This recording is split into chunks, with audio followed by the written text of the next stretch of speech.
story happened in 1961. That's how old I am. 1961 was one of those years that you could flip on its head and it would still read 1961.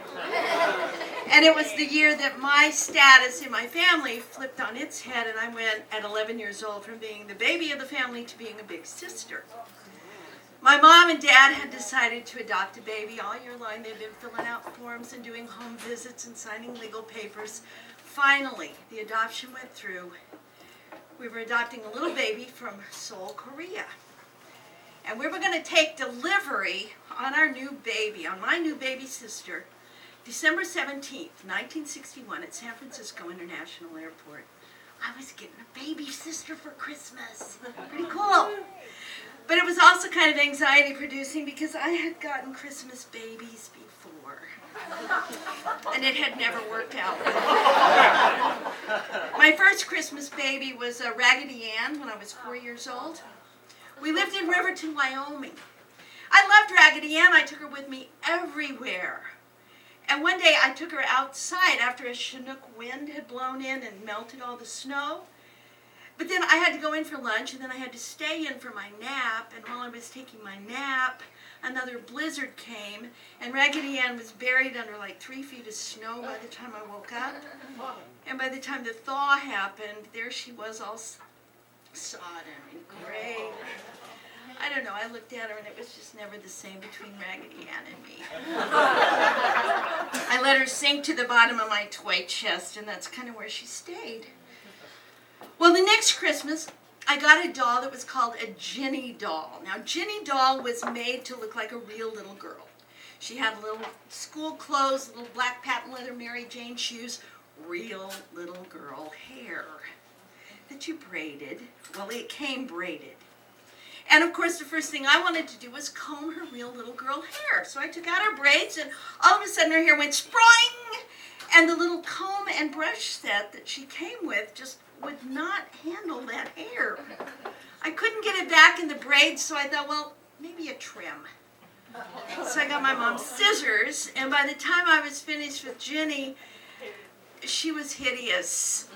She was awful. She was ugly. I didn't want to see her again, and she sank to the bottom of my toy box with Raggedy Ann. Well, my mom didn't bring a Christmas baby to me again for 2 years, but when I was 7, Betsy Wetsy was released. Now, Betsy Wetsy came with a couple of little flannel diapers and a little bottle. She had a hole in her mouth and a hole in her bum. Fed her in her mouth, and she'd pee on you. Well, the first time that happened, I was kind of grossed out, but I thought, well, this is what babies are. But then I put milk in her little bottle, and she curdled. And Betsy Wetsy didn't even make it to New Year's Day. She was out of the curb with the Christmas tree on December 29th. So here I am, 11 years old, contemplating another Christmas baby. And I'm kind of nervous. You know, we're walking across the parking lot at San Francisco International Airport on December 17th. I look at the traffic or the parking blocks, and I think, man, what if I'm carrying my baby sister and I trip and fall and I smash her flat? Or what if I've got her in the stroller and I forget about her and she rolls into traffic and a truck hits her?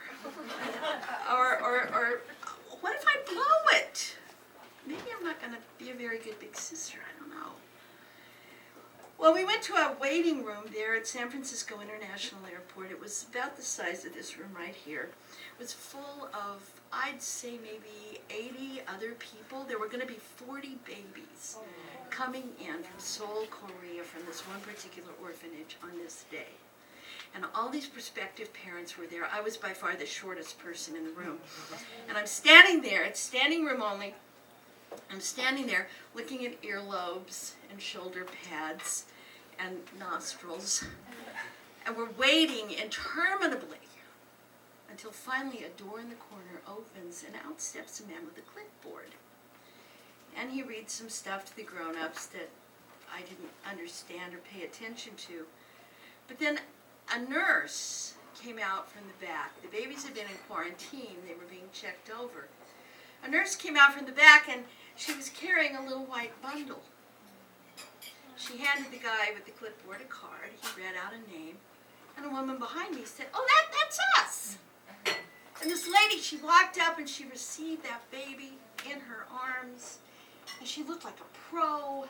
She carried that baby back to her husband with a big grin on her face. I thought, oh, I want to learn how to do that. And that's how it went.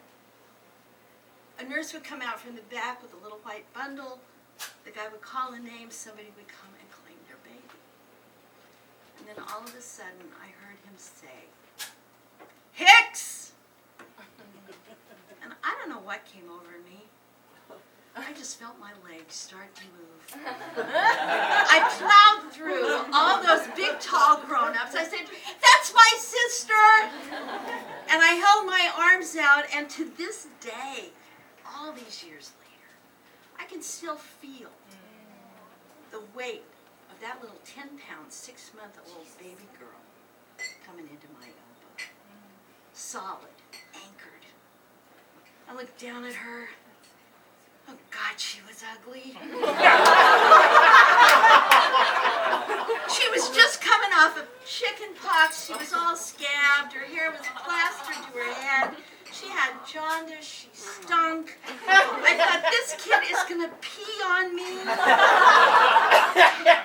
And I could not quit grinning. I was head over heels in love. And that's the minute I knew, oh, this isn't just some Christmas baby. She's not just coming home from the holidays. No. This is my baby sister. She's coming home with me